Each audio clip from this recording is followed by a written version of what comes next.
Okay, hello everybody. Today we are on lesson 2 of this unit, I believe, module 75 on conformity and obedience. So some questions we want to consider today are what is automatic mimicry and how do the conformity experiments reveal the power of social influence?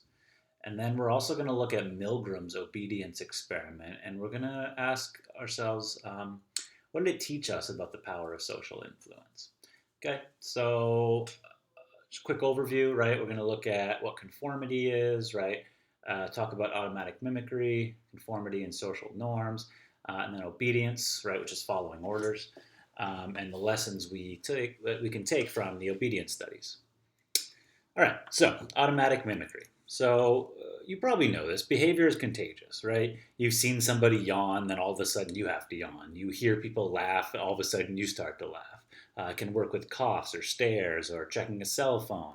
When people do behaviors, people around them, if they see it, they tend to mimic the behavior, right? In one study, right, just hearing somebody read a totally neutral text in either a happy or a sad sounding voice, right, actually creates the mood in the listeners. It's really not surprising. Right, we're natural mimics. We unconsciously imitate others' expressions, postures, and tone of voice. You might see two people talking. One person, I don't know, crosses their arms. The other person might unconsciously mimic them by also crossing their arms. It's in our nature. In one experiment with mimicry, researchers called it the chameleon effect. They had students work in a room alongside another person. That person was actually part of the experiment. Sometimes the person would rub their own face, and sometimes they would shake their foot. It was either one or the other. Now, the students tended to rub their face when the face rubbing person was in the room, and they tended to shake their foot with the foot shaking person when they were in the room. Okay, so that's a pretty simplistic, straightforward study showing, right, what they called the chameleon effect, which is really just this mimicry, this automatic mimicry that we do pretty much unconsciously. Obesity, sleep loss, drug use, loneliness, and happiness all spread through social networks, right? The same way that we unconsciously see this person shaking their foot, so we start to shake our foot. Lots of other things can spread in a similar social way. Automatic mimicry. So, like, why do we do this, right? So, it helps us to empathize. Empathetic people actually yawn more when they see others yawn. Empathetic mimicking fosters fondness, right? So, by mimicking somebody empathetically, either it could be as simple as mimicking their behavior, but really it's more about feeling what they're feeling through behavior. When you do that, it creates a kind of a bond between you and that person, right? It fosters that fondness. It can also lead to tragedy, right? So it's not all good. For example, after the Columbine shooting in 1999, every single U.S. state, except for Vermont, experienced threats of copycat violence. Pennsylvania alone had 60 threats. Right? So we see this automatic mimicry can also be tragic. Suicides. When suicides are publicized, on TV, on news, there's often an increase in suicide after that. So this is when kind of automatic mimicry is not so great. Right? Okay, conformity and social norms. So suggestibility, mimicry, what we've been talking about, they're very subtle types of conformity, right? Conformity is when we adjust our behavior toward some group standard, okay? So we become more like the average group member, right? We kind of change our behavior to fall in line, sort of, with what the group finds okay. So this leads to Ash's conformity experiment. This experiment is, I find this one hilarious. So take a look at these lines over here, right? So the task is very simple, right? What you do is, here's a line, and you have to pick which line is the same length as this one. Is it line 1, line 2, or line 3? Now, hopefully it's very obvious that line 2 is the correct answer, right? It's very, very clearly. Now, What happens though? So, for example, if you are doing this test by yourself, I think in the experimenters got like over 99% were correct. Almost every single person picked line two. There might have been like one mistake. I don't know how, but you know. But when you put a person in a room with, say, five other people, and those five other people who are in on the experiment, if they all say, no, line three is the same as this line, right? Which is like, it's clearly wrong, but when you hear everybody else say it, it creates this discomfort. And you end up actually picking line three. So let's look at some actual data, right? If there was nobody else in the room, uh, people made the mistake, so people would pick a different line that wasn't the correct one, less than 1% of the time. That's just like random error. Not really sure how that happened, but it's a very small percent. More than 1/3 of the time, these intelligent and well-meaning college students were willing to call white black, so to speak, right? They were willing to say, go 100% against the obvious answer and conform with the group. 33% of people were willing to just say, they were willing to say that line three is the same length as this line, not line two, right? Just because they heard other people say it. And that's conformity in a nutshell, right? So there's been more research on these conformity studies. And what we've found is that people are more likely to conform when we are made to feel incompetent or insecure. Like everybody else is saying, oh, it's answer number three, answer number three. We thought it was answer two. So now I feel insecure and incompetent, so I'm going to conform. We're more likely to conform when we're in a group of at least three people. We're more likely to conform when we're in a group in which everybody else agrees, right? Like in the Solomon Asch experiment, where everybody said it was that third line, even though it was obviously the second line. Now, if one person in the group dissents, then the odds of disagreeing greatly increase, right? Then we don't conform. If there's one person in that group that is willing to not conform, then we all of a sudden are less likely to conform as well.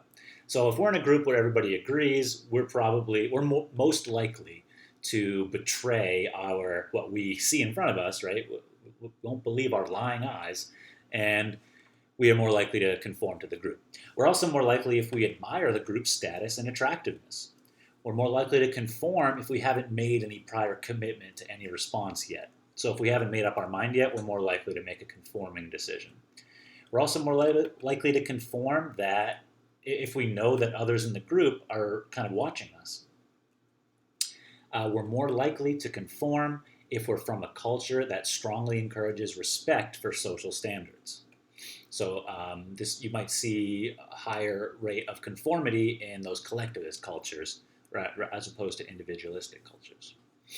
Okay, so why do we do this, right? Why do we conform? Why am I willing to say that this line that's clearly shorter is the same length as this other line just because other people are? Well, one reason is called normative social influence, right? This is the influence that results from somebody's desire to gain approval or avoid disapproval, right? We all know that, like, when we, do a good job on something and we get approval from somebody that we look up to, it feels good. And so, kind of the thought behind this is we conform to gain that approval from people that we respect, or avoid disapproval, right? To avoid some kind of punishment of, being on the outside. So that's called normative social influence. There's also informational social influence. Excuse me. This is if you're very willing to accept others' opinions about reality. So if you're kind of open-minded about things and you're willing to take other people's perspectives more easily, then you're also willing to conform more easily, right? If you're more able to take others' perspectives, that means you're more able to leave yours behind, which is kind of required when you're conforming. And that's called informational social influence. So normative is about fitting in with the group, gaining that approval. Informational is just a willingness to accept others' opinions about reality. Okay, so those are two types of social influence, the reasons why we conform. So go ahead, answer check for understanding. You can pause the video here. I'm going to keep going. Okay, obedience, following orders, right? So Stanley Milgram, big name. I would say definitely on your AP Psych test if we were covering this unit. Milgram was a student of Solomon Asch, and he conducted his own obedience experiment. So Solomon Asch is about conformity, right? That's the line test. Milgram is about obedience. So in Milgram's obedience experiment, he randomly assigned people to either be teachers or learners. Okay, um, teachers were to sit in front of a series of switches, okay, like an electrical board. And they were labeled with these increasing electrical voltages, starting from very small to very severe electrical shocks.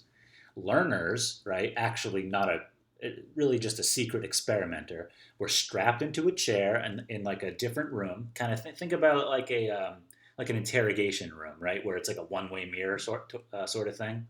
So we got the teachers out here looking in on the learners strapped to a chair, right? And from the chair, there's wires that run through the wall to the machine that the teachers are sitting in front of. Okay, so you're sitting in front of this switchboard with all these different shock voltages on it, and you're looking through a window, and the wires from your switchboard go to this person's chair, right? So maybe you're seeing where we're going with this. So your job as the teacher is to deliver shocks to the learner for wrong answers. Now, they're not actually getting shocked, right? The learner, the guy strapped to the chair, he's in on it or she's in on it. Um, they're going to be acting out like they are getting shocked, but they're not really getting shocked. So, the learner, if you flicked like the third, fourth, fifth switches, the learner starts to like grunt and like make noises, kind of indicating that it's like, okay, it's getting pretty uncomfortable. This electric shock is, not that fun anymore. By the eighth switch, which was labeled moderate shock, the learner starts crying out that, okay, this really hurts. Like, I'm in pain right now. Like, they start crying out. By the 10th switch, so we're at 150 volts. Again, not really. No one's getting actually shocked. The actor in the chair starts yelling, "Get me out! I'm done. I don't want to do this experiment anymore. I refuse to go on. Please stop." Right? And at the 330 volt level, so after like a few switches after that, basically the learner, right, the actor, goes silent, kind of either like they passed out from shock or they're dead, right? Whatever you want to assume from that silence. So that's kind of like the how the learner was acting in response to the different levels of shock. Now, knowing that if we look at this graph here that hasn't been posted, I haven't put up the data yet, right? Look at the shocks, right? So around here is where like the person would start complaining about it being very painful, right? Here we're in the I want to stop, please stop, and then danger and triple X over here. These are like the learner goes silent, and the person person can assume either that they're passed out from pain or maybe they're dead. I don't know. So what do you think? How many participants made it all the way to the end and were willing to shock people through all of that protesting and screaming and pain all the way to this triple X category? Take a guess. What percent of people? Okay, I'm going to reveal it. 65% made it all the way to the end. All the way. 65% of people were willing to keep shocking a person because they were told to, even through screams of horrible pain and yelling that they wanted to stop and they wanted the experiment to be over and that they changed their mind. 65% went all the way to the end. That's pretty, it's pretty messed up, right? And these people aren't abnormal people. They're your average people, right? Taken, I think they might have been college students in this case. I'm not sure exactly. But yeah, because they were being commanded to keep giving shocks, they kept giving shocks. 65%, 2/3. It's pretty crazy, right? So, the teachers, right, the people that were delivering the shocks, they displayed distress, right? They started sweating, they were trembling, they laughed nervously, they bit their lips as they were giving these shocks. This was replicated in a French TV show. 80% of people who were egged on by a cheering audience obeyed and tortured a screaming victim. 80%, right? It's because they're being told to. They're following orders. 10 later studies, women obeyed. So, oh yeah, those first two studies were just men were being tested, I believe. I'm not sure why. But 10 later studies, women, same rates, right? Women weren't any less likely to torture people when given orders to. So later experiments kind of like extrapolated on this finding, which is pretty grim finding, right? Milgram discovered obedience was highest, so you're more likely to obey orders even when you're torturing somebody when the person giving the orders was close by and perceived to have legitimate authority, right? So maybe like a general in an army or whatever. Um, let's see, obedience was highest, or you're more likely to obey orders if the authority figure was supported by some kind of prestigious institution, like a military institution, or it could even be a college or some kind of, something prestigious that you've heard of, right? To give it that air of authority. You're more likely to obey if the victim was depersonalized. So at a distance, in another room, maybe you're watching them through a video, right? Basically, if they're not sitting right in front of you, you're more likely to obey and cause that person pain. If there were no role models for defiance. So if you were doing this experiment and then somebody else got up and said, no, I'm not giving any more shocks, I'm done, then you'd be more likely to also give up. But if nobody else is being defiant of the orders, you're less likely to as well.